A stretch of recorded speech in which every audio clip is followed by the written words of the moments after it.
You meet someone who's really great and they're available and they treat you with care. You should feel something, right? But instead, you go blank. Has this happened to you? You get irritated, you pull away. Part of you keeps saying you want love, real love. So why is it that the people who are bad for you feel so attractive and the good ones just don't? Now, if you grew up in a home where love was confusing or conditional or just plain missing, then real connection can feel foreign. You're not trying to self-sabotage. And no, you're not cursed. Have you ever thought that? I'm cursed, I'm cursed. You're not. But your instincts about what's attractive, what literally makes you fall in love, may not be a good instinct. It's a trauma symptom that was born in chaos. So now you're drawn to mixed signals and inconsistency and emotional distance. And when someone treats you well, you might not feel anything, not because they're no good, but because they don't trigger that adrenaline excitement that I can't have you, that any second now they're going to leave me and they're about to reject you. This is what I call the eroticization of abandonment. And it's common for women who were neglected or abandoned as kids because what's attractive to us is often shaped by our early experiences with the people we loved the most, our mom, our dad. And if their love and their physical presence was missing or shaky, then that present day fear that love isn't going to hold feels exactly like what produces that feeling of attraction. It's not logical or healthy necessarily, and it's not your fault that your attachment style was shaped this way. But luckily, you can change this, and I'm going to show you how. When your early experiences of love were connected to rejection or emotional absence, it conditioned you through intense longing, through loneliness, through the feeling of being invisible. Now, that history doesn't just go away. It distorts your sense of what's real. So now someone who treats you well might feel unfamiliar or icky even, weird, they don't understand me, or worse, you might feel like nothing at all around them. They don't feel like anything to you. But the person who leaves you guessing, who withdraws, who makes you work for scraps of attention, that person sets off a rush of intensity that feels like love because it matches the old fear that you've come to associate with the feeling of being rescued from your own isolation. It's not that you don't want a relationship. It's that the only kind of relationship that ever made sense to you was one where you were never quite sure you were loved. And I want to tell you, this pull toward painful love, it can be healed. If this is what you're going through, where love only feels real when it hurts, then you already know this isn't just about relationships. This pattern touches everything. It affects your energy, your ability to trust, your self-respect, your future. And changing what you're attracted to is not a surface level fix. It's not a mindset. It's a long, humbling process of entangling that attachment to pain and longing that was formed in you often before you had words to understand it. And by the way, if you think early trauma has affected who you feel attracted to and how your relationships keep playing out, I have a free quiz that you can download that lists the common signs that experiences in your childhood are limiting your relationships now.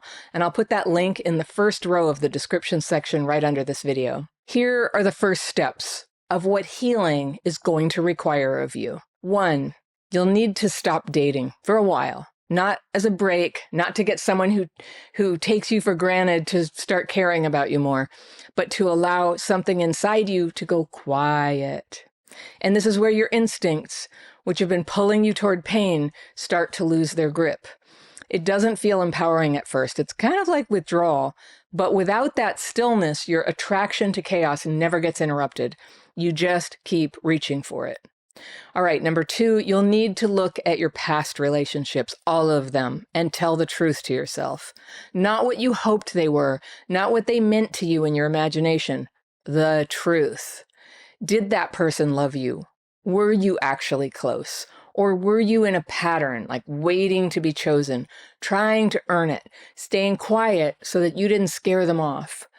This step is painful, but it's also clarifying, and it breaks the spell that confusion ends up feeling like love. Number 3, you'll need help from someone who can see what you can't. When your perception has been shaped by trauma, your own mind, can play tricks on you. You'll call distance space. You'll call coldness mystery, right? You'll end up putting up with anything. You'll feel rejection and think the intensity of that pain means, oh, this matters more than other relationships. Now, you need someone, a mentor, a coach, a trusted group who is also doing this work, not to rescue you, but to mirror back what's real. Because when you're in the pattern, it's very hard to see. Number 4, you'll need to clear the decks. No more lingering friendships with exes. No more casual situations that leave you hollow. No more people in your life who don't want you, and no more people you're keeping around just to feel wanted. If you're still holding on to a person you don't really want or who doesn't want you, you are not emotionally available. And someone healthy will feel that.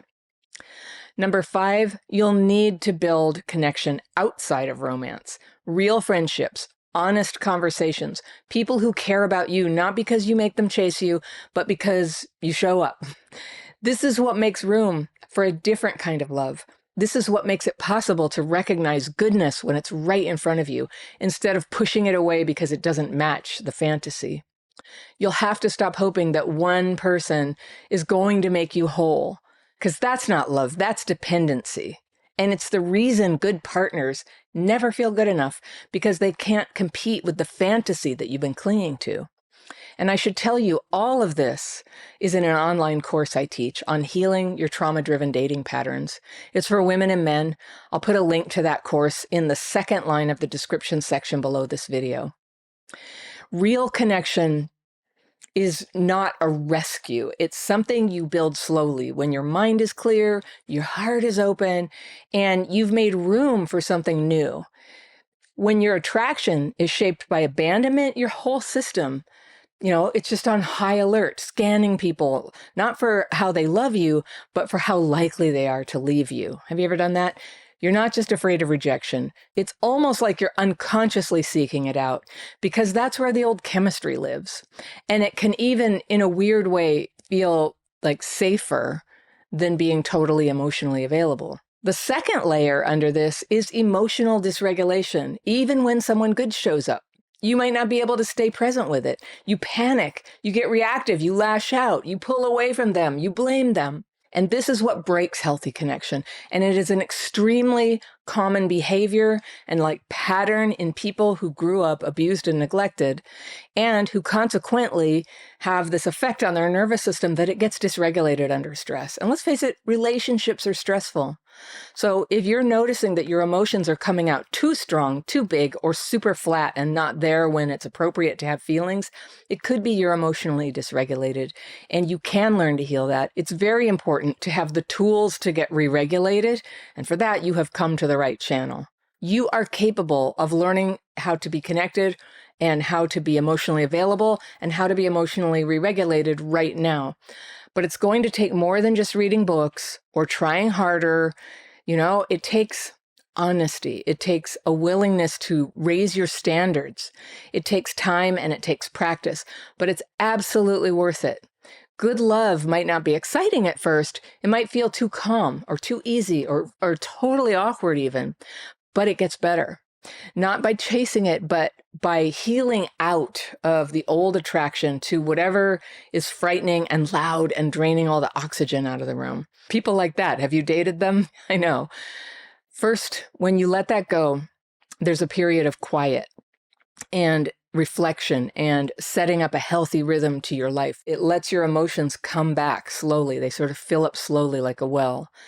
And you'll need real connection with people who don't, confuse you and undermine you. Good, kind people, especially those who are also working on themselves. Very good to have in your life when you're working to change. That's how your instincts begin to heal. That's how your heart starts to open for real this time, so that you can stop chasing pain and stop calling it love. You can stop pulling away from the very thing that you say you want. You probably used to think that all you needed was to find the right person, right? We all thought that. But that doesn't happen until you become the kind of person that recognizes goodness and finds it beautiful and sexy and possible for you. If you like this video, I've got one that you're going to love right here, and I'll see you very soon. Does the fear of abandonment or of being alone cause you to stay in negative relationships? Staying way past when we wanted to leave, but the thought of leaving was unbearable.